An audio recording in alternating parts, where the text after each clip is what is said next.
урматтуу Ак Орда конушунун тургундары, бүгүн бизге абдан жакшы жаңылык. Анткени 498 контурдагы Элмирбек Иманалиев көчөсүнүн күнчыгыш тарабындагы 18 үйдө ушул сокулук соту сноско деп чечим чыгарган. Андан кийин мына ушул жашоочулар буту-бутуна тийбей чуркап Чүй областтык сотко кайрылганбыз. Чүй областной сот аны жокко чыгарган. Бирок ошол учурда жер камактан алынбай калган. Бүгүн Сокулук районунун судьясы Турдалиев ошол камактагы жерди чыгарып берди.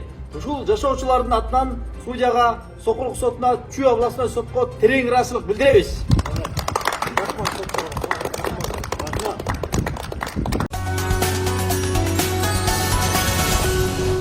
Негизинен жогорку соттун төрагасы Замирбек Курамаевич бардык судьяларга тапшырма берип, сот реформасын, ошондой эле жер мунапасына байланыштуу тапшырмаларды баштан эле берип келет. Элге жеңил болсун, чечкиле бардык мыйзамдарды аткаргыла деп, анан жергиликтүү сот, Сокулук районунун соту, Чүй областной соттор деле ошо жер мунапасында камакка түшүп калган жерлерди бардык тарабын карап, мыйзамдын алкагында чечип бергендер абдан көп болуп атат. Бүгүнкү күндө биз сотторго дайыма ыраазычылыкты билдирип келип атабыз. Анткени ошол жердеги жашоочулардын баласы 18 жашка чыгып паспорт ала албай калат да. Анткени кызыл китеби жок. Тууганынын үйүнө барса, ал жерде бир 7-8-10 чакты киши бар экен, ал жерге учетко отура албай калат.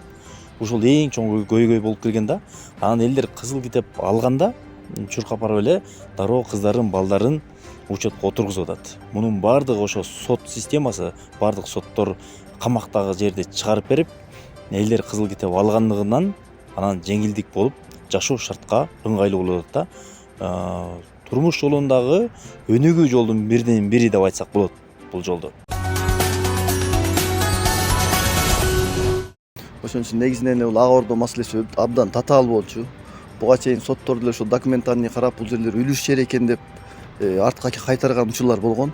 Ушул Замир Курамбаевдин ушул жүргүзүп аткан сот реформасынын негизинде азыркы күндө соттордун баары ошону терең иликтеп, ошол жердеги болгон камактагы жерлердин баарын чыгарды азыркы күндө.